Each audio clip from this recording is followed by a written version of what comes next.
Hi students, good morning one and all. ఈరోజు క్లాస్లో second year economics పారిశ్రామిక రంగం అనే చాప్టర్లో చిన్న తరహా పరిశ్రమలు ఎదుర్కొనే సమస్యలు ఏంటివి, ఈ చిన్న తరహా పరిశ్రమల యొక్క సమస్యలకు పరిష్కార చర్యలు మరియు పారిశ్రామిక పరపతిని అందించే మార్గాలు, పారిశ్రామిక విత్త ఆధారాలు, ఈ మూడు టాపిక్స్ గురించి తెలుసుకుందాం. మొదట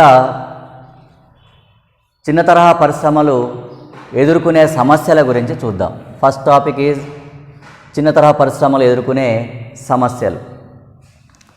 గత క్లాస్లో భారతదేశంలో చిన్న తరహా పరిశ్రమలకు అత్యంత ప్రాముఖ్యమైన పాత్రను నిర్వహిస్తున్నాయని, అవి అధిక ఉద్యోగావకాశాల కల్పనకు, ప్రాంతీయ సమానాభివృద్ధికి, ఎగుమతుల పెరుగుదలకు మరియు పారిశ్రామిక ఉత్పత్తిలో 40% వరకు చిన్న పరిశ్రమలు సమకూర్చడం, అధిక సంఖ్యాకులకు ఉపాధి కల్పించడం, ఆదాయ పంపిణీ సమానంగా ఉండడం, ఇలా అనేక ద్రవ్యోల్బణాన్ని అదుపు చేయగలగడం, అనేక అంశాలలో చిన్న పరిశ్రమల యొక్క పాత్ర భారతదేశ ఆర్థిక వ్యవస్థలో ప్రాముఖ్యత అనేది కొనసాగుతున్నా కూడా ఈ పరిశ్రమలు అనేక సమస్యలను ఎదుర్కొంటూ చాలా సందర్భాల్లో ఇవి మూతపడడం అనేది జరుగుతుంది. అయితే ప్రధానంగా చిన్న పరిశ్రమలు ఏ సమస్యలు ఎదుర్కొంటున్నాయనే విషయాన్ని ఇప్పుడు మనం తెలుసుకుందాం. మొట్టమొదటి సమస్య ఏంటంటే, చిన్న పరిశ్రమలు ఎదుర్కొనే సమస్యల్లో పెట్టుబడి లభించకపోవడం. చిన్న పరిశ్రమలకు అవసరమైన పెట్టుబడి వనరులు లభించకపోవడం అనేది చిన్న పరిశ్రమలు ఎదుర్కొనే ప్రధాన సమస్య. భారీ పరిశ్రమలు పెట్టుబడుల కోసం షేర్స్, బాండ్లు, డిబెంచర్ల లాంటివి అమ్మడం ద్వారా తక్కువ వ్యయానికే కావలసిన పరిమాణంలో పెట్టుబడి వనరులు సమకూర్చుకునే శక్తి పెద్ద పారిశ్రామిక సంస్థలకు ఉంటుంది. అదేవిధంగా పెద్ద పరిశ్రమలకి వాణిజ్య బ్యాంకులు కావచ్చు, పారిశ్రామిక విత్త సహాయ సంస్థలు కావచ్చు, తక్కువ వడ్డీకే రుణాలను అందించడం అనేది జరుగుతుంది. కానీ కుటీర చిన్న తరహా పరిశ్రమల విషయంలో ఇవి సంస్థాపరమైన పరపతిని సకాలంలో పొందలేకపోతున్నాయి. ఇందుకోసం ఫైనాన్స్ కంపెనీలను, తర్వాత వడ్డీ వ్యాపారులను ఆశ్రయించడం వలన చిన్న పరిశ్రమలో వచ్చే లాభాలు వడ్డీ చెల్లించడానికి సరిపోక అనేక సందర్భాల్లో ఇవి మూతపడే ప్రమాదం కూడా ఉంది. ఈ చిన్న కుటీర పరిశ్రమల విషయంలో అధిక వడ్డీ రేటు, వడ్డీ వ్యాపారుల నుంచి పెట్టుబడి అవసరాలకు రుణాలను సమకూర్చుకోవడం వలన లాభాలు ఆశించిన విధంగా లేకపోవడం వల్ల అనేక సందర్భాల్లో ఇవి మూతపడుతున్నాయి. ఇక రెండవ సమస్య ఏంటంటే ముడి పదార్థాల కొరత. చిన్న పరిశ్రమల్లో అధిక సంస్థలు ముడి పదార్థాల కొరత అనే సమస్యను ఎదుర్కొంటున్నాయి. ఈ ముడి పదార్థాల కోసం చేనేత పరిశ్రమ, ముఖ్యంగా చేనేత పరిశ్రమకు ముడి పదార్థమైన నూలు కోసం స్థానిక వ్యాపారులపై ఆధారపడడం జరుగుతుంది. ఈ వ్యాపారులు తయారైన వస్త్రాలను తమకే విక్రయించాలనే నిబంధనతో నూలు అమ్మడం జరుగుతుంది. ఈ విధంగా మధ్య దళారులు ముడి పదార్థాలను అధిక ధరలకు అమ్మి తయారైన వస్తువులను తక్కువ ధరలకు కొనడం వల్ల చిన్న పరిశ్రమలు, కుటీర పరిశ్రమలు, చేనేత పరిశ్రమలు లాంటివి నష్టాలలో కూరుకుపోయి మూతపడుతున్నాయి. అంటే రెండు విధాలుగా మోసపోతున్నాయి. ముడి పదార్థాలను అధిక ధరలకు కొనడం, ఉత్పత్తి అయిన వస్తువును తక్కువ ధరలకు అమ్మవలసి రావడం, ఈ రెండు కారణాల వలన నష్టాల పాలు కావడం అనేది చిన్న పరిశ్రమలు జరుగుతుంది. నెక్స్ట్ మార్కెటింగ్ సమస్య. చిన్న పరిశ్రమలు ఎదుర్కొనే సమస్యల్లో మరొకటి ఏంటంటే మార్కెటింగ్ సమస్య. పెద్ద పరిశ్రమలు పటిష్టమైన మార్కెటింగ్ వ్యవస్థను రూపొందించుకుంటాయి. అవి లక్షల రూపాయలు, కోట్ల రూపాయలు ఖర్చు చేసి టీవీలలో, రేడియోలలో, న్యూస్ పేపర్లలో, ఫ్లెక్స్ బ్యానర్ల ద్వారా తమ వస్తువుకు సంబంధించిన సమాచారాన్ని వినియోగదారులకు చేరవేస్తుంటాయి. కానీ అటువంటి పటిష్టమైన మార్కెటింగ్ సమాచార వ్యవస్థ చిన్న పరిశ్రమలను రూపొందించుకునే అవకాశం లేదు. ప్రచారం కోసం, వస్తువుకు సంబంధించిన సమాచారాన్ని వినియోగదారునికి చేరవేయడం కోసం లక్షలు కోట్లు ఖర్చు పెట్టగలిగే శక్తి చిన్న కుటీర పరిశ్రమలకు ఉండవు. అందువల్ల ఇవి తమ వినియోగదారులకు వస్తువుకు సంబంధించిన సమాచారాన్ని చేరవేయలేకపోవడం, అదేవిధంగా వినియోగదారుల అభిరుచులకు తగ్గట్లుగా వస్తువులను ఉత్పత్తి చేసే విధానాన్ని మార్చుకోవడం అనేది జరగటం లేదు. దాంతో చిన్న పరిశ్రమలో తయారయ్యే ఉత్పత్తులకు డిమాండ్ తగ్గిపోయి ఇవి మూతపడే ప్రమాదం ఏర్పడింది. నెక్స్ట్, కాలం చెల్లిన యంత్ర సామగ్రి.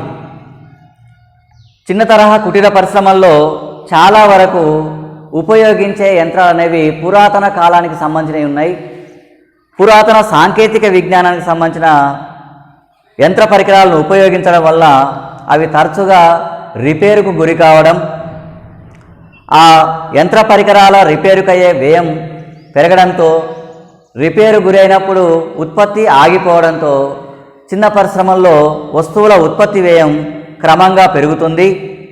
అదేవిధంగా పురాతన సాంకేతిక విజ్ఞానం ఉపయోగించడం వలన చిన్న పరిశ్రమల్లో తయారయ్యే వస్తువుల నాణ్యత విషయంలో పెద్ద పరిశ్రమల ఆధునిక సాంకేతిక విజ్ఞానంతో తయారైన వస్తువులతోటి పోటీ పడలేకపోతున్నాయి.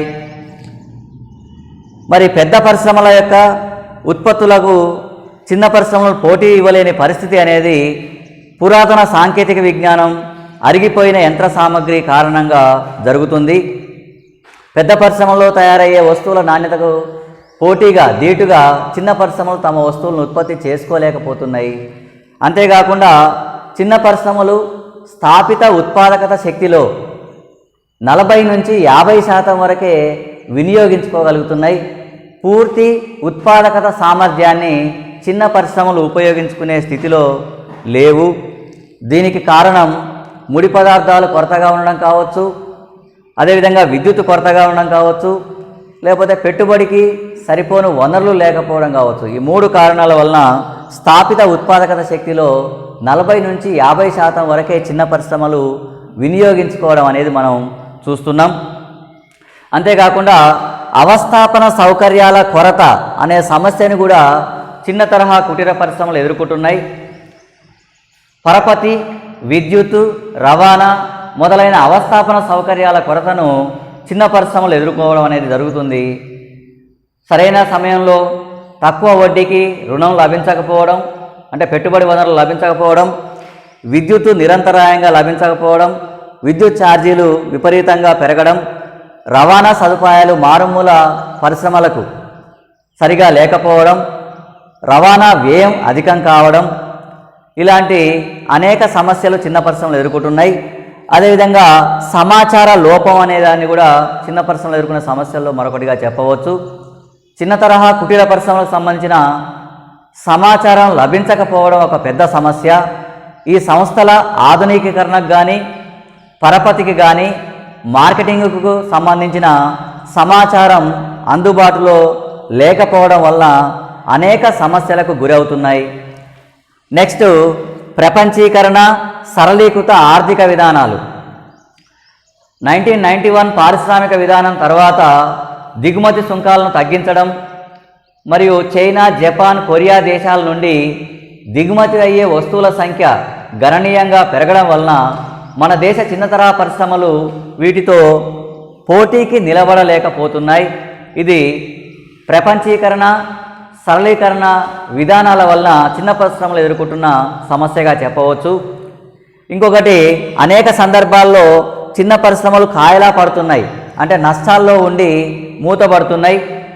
దీనికి కారణం ఏంటంటే చిన్న పరిశ్రమల యొక్క పెట్టుబడి వనరులు సక్రమంగా లభించకపోవడం, అధిక వడ్డీ రేటుకు వనరులను సమకూర్చుకోవడం, సరి అయిన పూర్తి స్థాయి ఉత్పత్తికి సామర్థ్యాన్ని వినియోగించుకోకపోవడం, నాణ్యత తక్కువగా ఉండడం, వస్తువు ధర అధికంగా ఉండడం, తర్వాత మార్కెట్కు సంబంధించిన సమాచారం తెలియకపోవడం, ఇలాంటి అనేక సందర్భాలలో చిన్న పరిశ్రమలు ఉత్పత్తి ప్రారంభంలో నష్టాల పాలై ఆ నష్టాల నుంచి బయటపడే పరిస్థితి లేక ఇవి మూతపడడం అనేది జరుగుతుంది.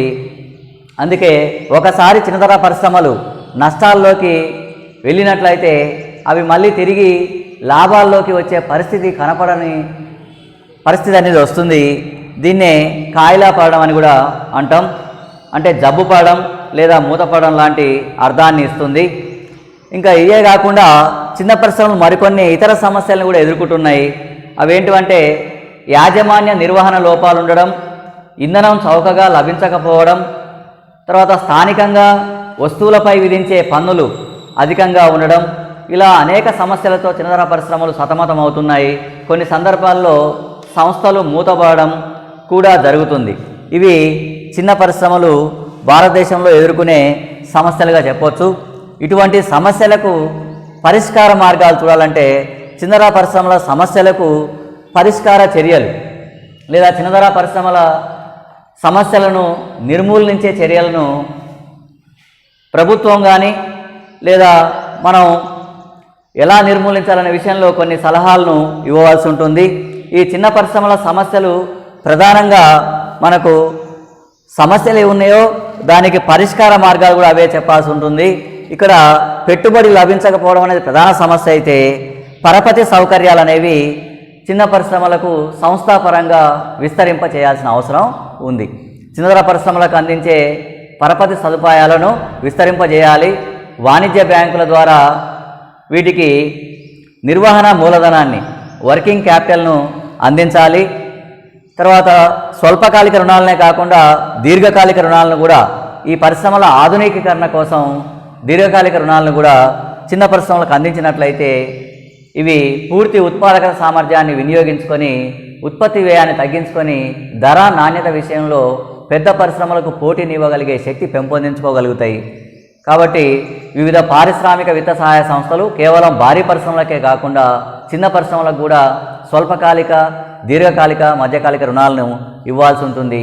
వాణిజ్య బ్యాంకులు కూడా స్వల్పకాలిక, మధ్యకాలిక రుణాలని చిన్న పరిశ్రమలకు ఇవ్వడం ప్రోత్సహించినట్లయితే ఈ పరిశ్రమలు ఆ పెట్టుబడి లభించకపోవడం అనే సమస్య నుంచి బయటపడే అవకాశం ఉంటుంది. నెక్స్ట్, పారిశ్రామిక క్షేత్రాలు ఏర్పాటు చేయడం.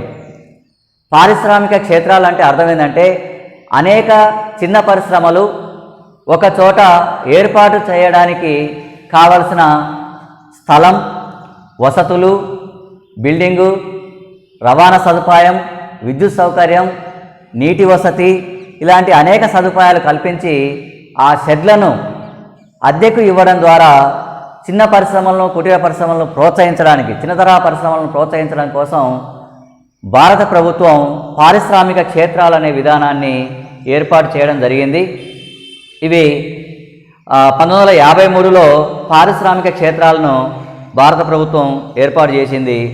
ఈ చిన్న పరిశ్రమలు అనేవి అనేక పరిశ్రమలు ఒక చోట ఏర్పాటై పరస్పరం ఒకదానితో మరొకటి సహకరించుకుంటూ అన్ని పరిశ్రమలు ఒక చోట ఉండడం వలన వాటికి రవాణా, విద్యుత్తు, సమాచారం, తర్వాత నీటి వసతి ఇలాంటి వసతుల్లో తక్కువ వ్యయానికే లభించే అవకాశాలు కల్పించడం, తక్కువ అద్దెతో పరిశ్రమ స్థాపనకు కావాల్సిన పెట్టుబడి వ్యయం తగ్గించడం, అంటే సొంతంగా భూమి కొనుగోలు చేసి భవన నిర్మాణం చేసే బదులు ఆ భవనాన్ని రెడీగా నిర్మించి అద్దెకి ఇవ్వడం ద్వారా స్థిర మూలధన వ్యయం అనేది తక్కువ దాంతో చిన్న పరిశ్రమలు ఎక్కువగా స్థాపించబడి అభివృద్ధి చెందడానికి అవకాశం ఉంటుందనే ఉద్దేశంతో 1953లో భారత ప్రభుత్వం పారిశ్రామిక క్షేత్రాలను ఏర్పాటు చేసి వాటికి అనేక వసతులు కల్పించి వెనుకబడ్డ ప్రాంతాలు అభివృద్ధి చేయడానికి ఇవి ముందుకు తీసుకురావడం జరిగింది.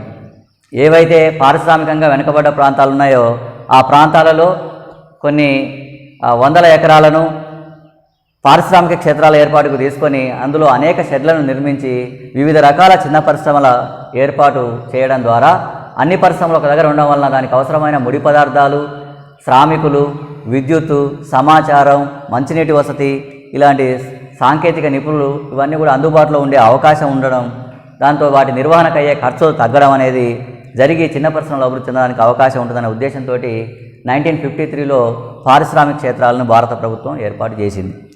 నెక్స్ట్, పరీక్షా కేంద్రాలు ఏర్పాటు చేయాలి.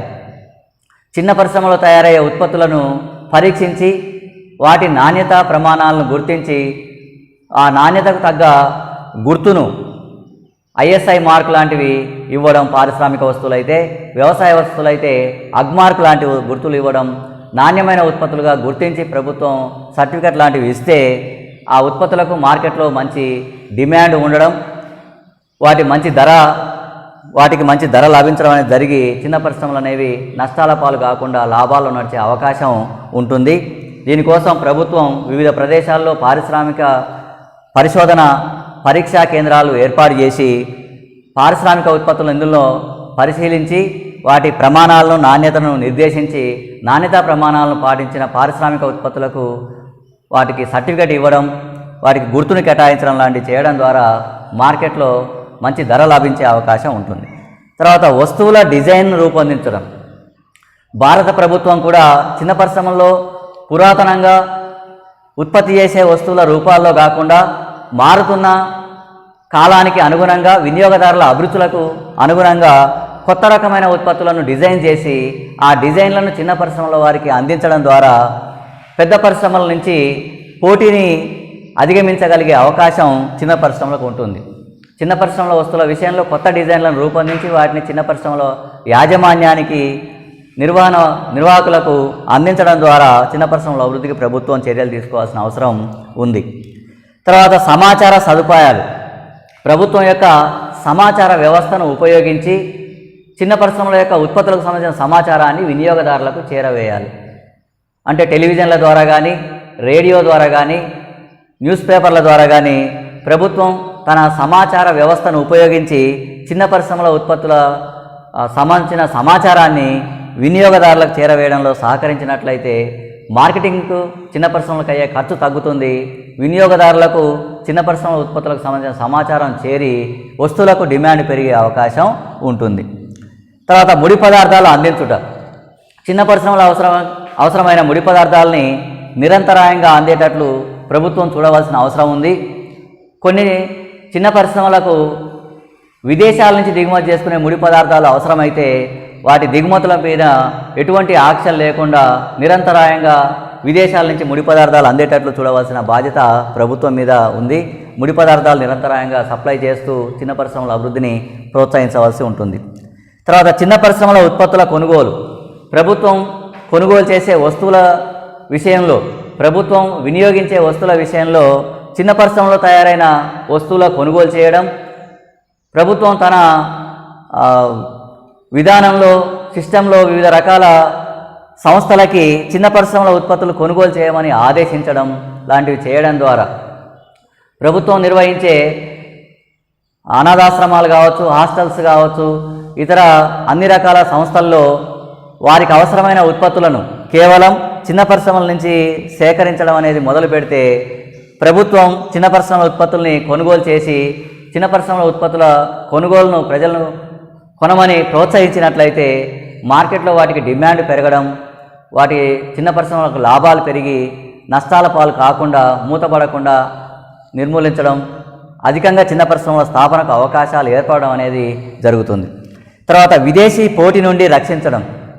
చిన్న పరిశ్రమలో తయారయ్యే వస్తువులకు అటువంటి దానికి సంబంధించిన ఉత్పత్తులకు విదేశాల నుంచి దిగుమతి చేయకుండా నిలిపివేయడం, లేదా విదేశాల నుంచి చిన్న పరిశ్రమలకు పోటీగా దిగుమతి చేసుకునే వస్తువుల మీద అధిక దిగుమతి సుంకం విధించి వాటి ధర దేశీయ ఉత్పత్తుల ధర కంటే ఎక్కువ ఉండేటట్టు చూడడం, చిన్న పరిశ్రమలకు రిజర్వ్ చేసిన ఉత్పత్తులను దేశీయ పరిశ్రమలు, పెద్ద పరిశ్రమలు ఉత్పత్తి చేయకుండా అడ్డుకోవడం, అంటే కొన్ని రకాల చిన్న పరిశ్రమల ఉత్పత్తులను భారీ పరిశ్రమల్లో తయారు కాకుండా నిర్మూలించడం, విదేశాల నుంచి వచ్చే ఉత్పత్తులని దిగుమతి సుంకం అధికంగా విధించడం, ఇలాంటి చర్యల ద్వారా చిన్న పరిశ్రమల ఉత్పత్తుల విదేశీ పోటీ నుండి రక్షించవచ్చు. తర్వాత దేశీయంగా కూడా పెద్ద పరిశ్రమల పోటీ నుంచి రక్షించవచ్చు. విదేశాల నుంచి వచ్చే దిగుమతులను రాకుండా అడ్డుకోవడం, లేదా అలాంటి అడ్డుకునే అవకాశం లేనప్పుడు దిగుమతి సుంకం అధికంగా విధించి దేశీయ చిన్న పరిశ్రమల ఉత్పత్తుల కంటే విదేశీ ఉత్పత్తులు అనేవి అధిక వ్యయంతో కూడుకొని ఎక్కువ ధరలు ఉండేటట్లు చేసినట్లయితే, దిగుమతి సుంకం అధికంగా విధిస్తే ధర పెరిగి అది వినియోగదారులు కొనకుండా అడ్డుకునే అవకాశం ఉంటుంది. అదేవిధంగా శిక్షణా కేంద్రాలు ఏర్పాటు చేయడం, చిన్న పరిశ్రమల నిర్వహణకు సంబంధించి, తర్వాత శ్రామికులు టెక్నీషియన్స్ సంబంధించి శిక్షణ ఇచ్చేందుకు శిక్షణా కేంద్రాలు ఏర్పాటు చేయడం ద్వారా అనేక మంది నిరుద్యోగ యువకులు స్వయం ఉపాధి కోసం చిన్నతర పరిశ్రమలు ఏర్పాటు చేసుకొని వ్యవస్థాపన నైపుణ్యాలు కలిగి దేశ పారిశ్రామిక రంగంలో ఉత్పత్తి పెంచడానికి, ఆర్థికాభివృద్ధి రేటు పెరగడానికి దోహదపడవచ్చు.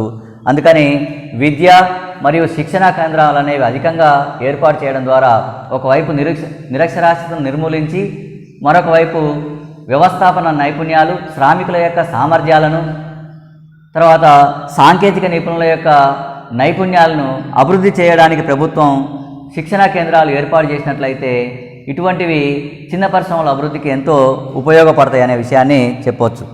తర్వాత హస్తకళా కేంద్రాలు, హ్యాండీక్రాఫ్ట్స్ అంటాం. చేతి వృత్తుల ద్వారా తయారైన వస్తువులను అమ్మకం చేయడానికి హస్తకళా కేంద్రాలను ఏర్పాటు చేసి వాటికి ప్రభుత్వం అడ్వర్టైజ్మెంట్స్ అంటే ప్రచారం ఇవ్వడం ద్వారా అనేక సంస్థల్ని, వ్యక్తుల్ని అక్కడికి రప్పించడం, ప్రదర్శన కేంద్రాలను ఏర్పాటు చేయడం, వాటి సేల్స్ జరిగేటట్లు చూడడం లాంటివి ఏర్పాటు చేసినట్లయితే చిన్న పరిశ్రమల యొక్క వస్తువులకు డిమాండ్ పెరిగి వాటిని ప్రోత్సహించినట్లుగా అవుతుంది. ఇవన్నీ కూడా చిన్న పరిశ్రమల అభివృద్ధికి ప్రభుత్వం తీసుకోవాల్సిన అవసరం ఉంది. ప్రభుత్వం కూడా అనేక సందర్భాలలో వివిధ రంగాల్లో పీచు పరిశ్రమ బోర్డు, తర్వాత చేనేత పరిశ్రమ బోర్డు, చేతి వృత్తుల బోర్డు, ఇట్లా వివిధ రకాల బోర్డులను ఏర్పాటు చేయడం, కార్వే కమిటీ లాంటి కమిటీలను ఏర్పాటు చేసి చిన్న పరిశ్రమల ఉత్పత్తి, విక్రయం, కొనుగోలు వ్యవహారాల్లో సహాయాన్ని అందించడం, తర్వాత చిన్న పరిశ్రమలకు 180 వస్తువులను రిజర్వ్ చేసిన దాని నుంచి 802 వస్తువులను రిజర్వ్ చేసి పెద్ద పరిశ్రమల నుంచి లేదా విదేశీ వస్తువుల నుంచి పోటీని నిర్మూలించడం లాంటివి 1977లో భారత ప్రభుత్వం చేయడం జరిగింది. 1979లో జిల్లా పారిశ్రామిక కేంద్రాలను ఏర్పాటు చేసి చిన్న పరిశ్రమల అభివృద్ధికి శిక్షణ ఇవ్వడం, పెట్టుబడి, ఇతర సహాయాలను అందించడం లాంటివి చేసింది. అదేవిధంగా విత్త సహాయాన్ని అందించడం కోసం, చిన్న పరిశ్రమలకు విత్త సహాయాన్ని అందించడం కోసం 1990లో సిడ్బి, SIDBI అంటే IDBI బ్యాంకుకు అనుబంధంగా చిన్న పరిశ్రమలకు మాత్రమే విత్త సహాయాన్ని అందించడం కోసం సిడ్బి అనేదాన్ని 1990లో ఏర్పాటు చేయడం జరిగింది. తర్వాత 1998-99 బడ్జెట్లో చిన్న పరిశ్రమల ఉత్పత్తిపై ఎక్సైజ్ పన్నును మినహాయించడం కూడా జరిగింది. ఆ మినహాయింపు 1 కోటి రూపాయలు, 50 లక్షల నుంచి 1 కోటి రూపాయలకు పెంచడం జరిగింది. తర్వాత KC పంత్ 2001లో ఆయన అధ్యక్షతన ఖాదీ గ్రామీణ పరిశ్రమల కమిటీని ఏర్పాటు చేయడం జరిగింది. 2006లో లఘు, చిన్నతర, మధ్యతర పరిశ్రమల అభివృద్ధి చట్టాన్ని భారత పార్లమెంటు కూడా ఆమోదించడం జరిగింది. ఇలా అనేక సందర్భాల్లో బడ్జెట్లో ఎక్సైజ్ పన్ను మినహాయింపు, ఈ మినహాయింపు అనేది 30 లక్షల నుంచి 50 లక్షల విలువ చేసే ఉత్పత్తులకు పెంచడం, తర్వాత 1990లో చిన్న పరిశ్రమల యొక్క రుణ పరిమితిని 50 లక్షల నుంచి 1 కోటి రూపాయలకు పెంచడం, సిడ్బి అనేదాన్ని ఏర్పాటు చేయడం, పారిశ్రామిక క్షేత్రాలను ఏర్పాటు చేయడం, జిల్లా పారిశ్రామిక కేంద్రాలను ఏర్పాటు చేయడం, అంతేకాకుండా కార్వే కమిటీని ఏర్పాటు చేసి దాని సూచన ప్రకారం చిన్న పరిశ్రమలకు సహాయం చేయడానికి జాతీయ చిన్న పరిశ్రమల కార్పొరేషన్ను ఏర్పాటు చేయడం, ఇలా అనేక విషయాలలో కేంద్ర ప్రభుత్వం మరియు రాష్ట్ర ప్రభుత్వాలు భారతదేశంలో చిన్న పరిశ్రమల అభివృద్ధి కోసం ఎంతో కృషి చేశాయి, ఇంకా చేయడం కోసం ప్రయత్నిస్తున్నాయని చెప్పొచ్చు. నెక్స్ట్ ఇండస్ట్రియల్ ఫైనాన్స్, పారిశ్రామిక విత్తం. పారిశ్రామిక విత్తం అనేది పారిశ్రామిక సంస్థలు వాటి ఉత్పాదక కార్యకలాపాలకు వెచ్చించే మొత్తాన్నే పారిశ్రామిక విత్తం అంటాం. మరి వివిధ ఆధారాల నుండి సంపాదించిన విత్తాన్ని పరిశ్రమలలో స్థిర మూలధనానికి మరియు చర మూలధన అవసరాలకు ఉపయోగించడం జరుగుతుంది.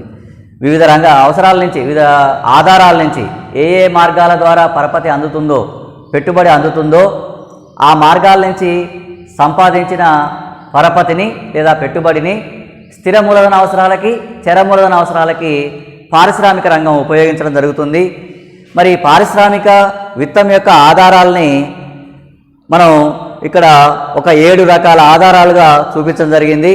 ఒకటి అంతర్గత స్వయం విత్తం, అంటే తన పెట్టుబడిని తానే పొదుపు ద్వారా రూపొందించుకునే విధానాన్ని అంతర్గత స్వయం విత్తం అంటాం.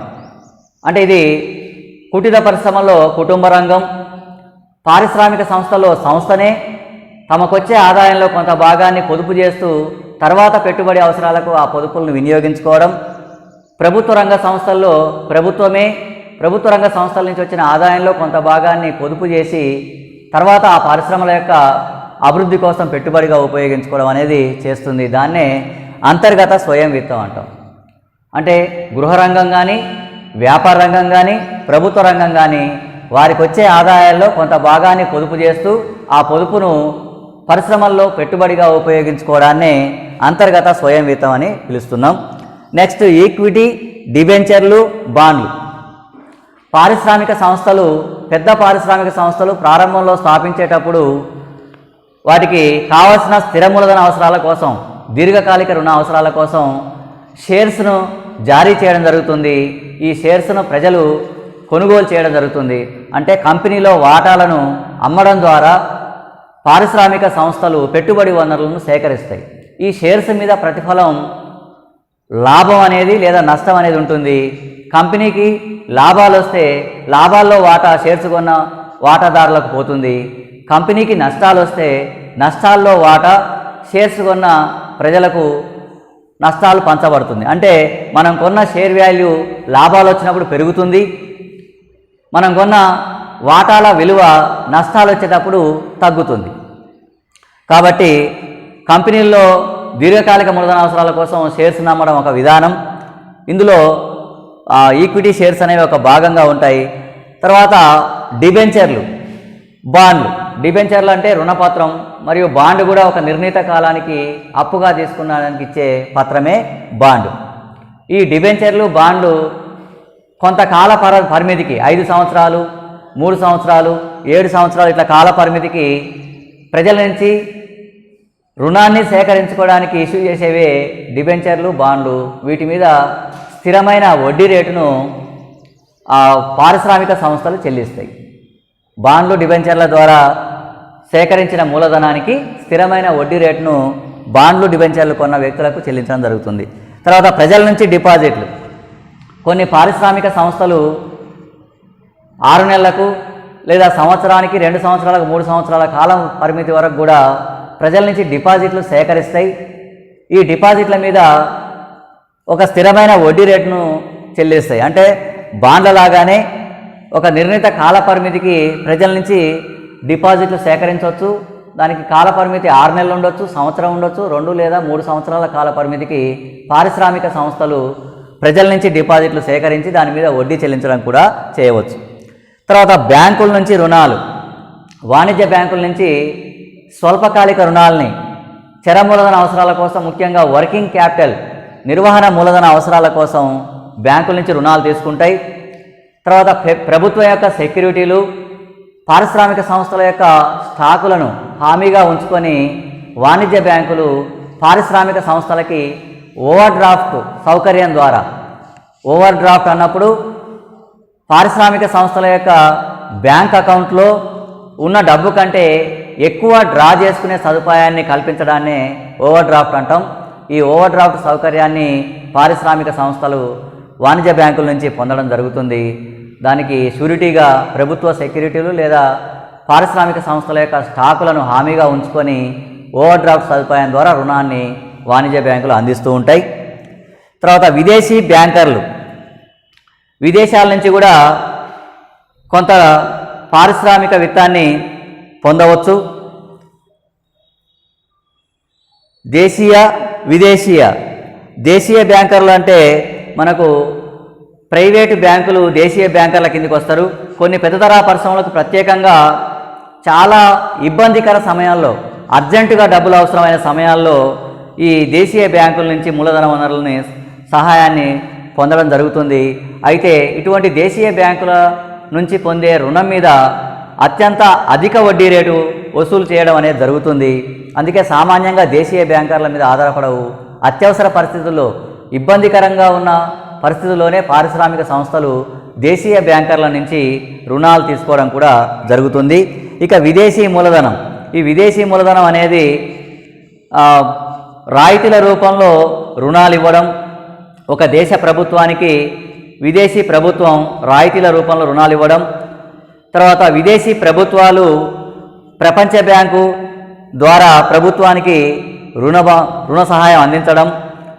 తర్వాత విదేశీ కంపెనీలు భారతీయ కంపెనీలతో కలిసి ప్రత్యక్ష పెట్టుబడి, ఫారెన్ డైరెక్ట్ ఇన్వెస్ట్మెంట్ అంటాం, విదేశీ ప్రత్యక్ష పెట్టుబడిని దేశంలో పెట్టడం. అంటే విదేశీ ఉద్యమదారులు, స్వదేశీ ఉద్యమదారులు కలిసి పరిశ్రమ స్థాపించినప్పుడు దాంట్లో విదేశీ మూలధనం మేరకు ఫారెన్ డైరెక్ట్ ఇన్వెస్ట్మెంట్ అనేది అందులో పెట్టడం. అంతేకాకుండా ఈ విదేశాల్లో స్థిరపడిన ఎన్ఆర్ఐలు, నాన్ రెసిడెంట్ ఆఫ్ ఇండియా అంటాం, వాళ్ళు సంపాదించిన డబ్బుని స్వదేశంలో పారిశ్రామిక రంగంలో పెట్టుబడులు పెట్టవచ్చు. ఈ విధంగా ఎఫ్డిఐల ద్వారా, ఎన్ఆర్ఐల యొక్క పెట్టుబడుల ద్వారా, ప్రపంచ బ్యాంకు ద్వారా, లేకపోతే విదేశీ ప్రభుత్వాల ద్వారా, అంతేకాకుండా విదేశీ సహాయం ద్వారా మనకు అవసరమైన మూలధనం అనేది, పారిశ్రామిక మూలధనం అనేది అందే అవకాశం ఉంది. ఇక చివరిది ఏంటంటే అభివృద్ధి విత్త సంస్థలు. వీటినే పారిశ్రామిక విత్త సంస్థలు లేదా పారిశ్రామిక విత్త సహాయ సంస్థలని పిలుస్తాం. భారతదేశంలో పారిశ్రామిక రంగాన్ని అభివృద్ధి చేయడం కోసం, పరపతిని అందించడం కోసం కొన్ని ప్రత్యేక విత్త సంస్థల్ని ప్రభుత్వ, ప్రైవేట్ రంగాల్లో స్థాపించడం జరిగింది. వాటిలో కొన్ని ముఖ్యమైన సంస్థల గురించి ఇప్పుడు మనం చెప్పుకుందాం. వీటినే అభివృద్ధి సంస్థలు, పారిశ్రామిక విత్త సంస్థలని కూడా పిలుస్తుంటాం. అందులో మొట్టమొదటిది ఏంటంటే IFCI, industrial finance corporation of India. Industrial finance corporation of India భారత పారిశ్రామిక పరపతి సంస్థ, భారత పారిశ్రామిక పెట్టుబడి సంస్థ అని దీని పేరు తెలుగులో చెప్పవచ్చు. 1948 జూలై 1 నుంచి ఇది పనిచేయడం ప్రారంభించింది. ఈ ఐఎఫ్సిఐ అనేది ప్రభుత్వ రంగంలో ప్రారంభించబడ్డ మొట్టమొదటి పారిశ్రామిక విత్త సహాయ సంస్థగా చెప్పవచ్చు. ఇది పారిశ్రామిక రంగానికి ప్రారంభ పెట్టుబడిని, కొత్త పరిశ్రమలు స్థాపించడానికి అవసరమైన పెట్టుబడిని, తర్వాత ఇది ప్రాజెక్టు విత్తాన్ని అందించడం, విత్త సేవలు, కార్పొరేటు సలహాల వంటి కార్యకలాపాలను కూడా ఐఎఫ్సిఐ చేస్తుంది. నెక్స్ట్ ఐసిఐసిఐ, ఇది 1955లో జనవరిలో స్టార్ట్ చేయబడ్డది. విదేశీ స్వదేశీ రంగంలో, అంటే ప్రైవేట్ రంగంలో విదేశీ మూలధనం, స్వదేశీ మూలధనం కలిపి పారిశ్రామిక రంగానికి పరపతిని అందించే ఉద్దేశంతో 1955 జనవరి 1న ఇది ఏర్పాటు చేయడం జరిగింది. అయితే ఇది తర్వాత కాలంలో బ్యాంకింగ్ కార్యకలాపాలకు కూడా తన పరిధిని విస్తరించింది. బ్యాంకింగ్ కార్యకలాపాలు అనేవి ఎప్పటి నుంచి స్టార్ట్ అయినాయి అంటే 1994 నుంచి స్టార్ట్ అయినాయి. కాబట్టి ఇప్పుడు ప్రస్తుతం ఐసిఐసిఐ అనేది కేవలం పారిశ్రామిక అవసరాలకు, ప్రైవేట్ రంగంలో స్థాపించిన పారిశ్రామిక సంస్థలకు రుణాలు ఇవ్వడం కోసం ఏర్పాటైన ఈ సంస్థ భారతదేశంలో బ్యాంకింగ్ కార్యకలాపాలను కూడా నిర్వహిస్తుంది.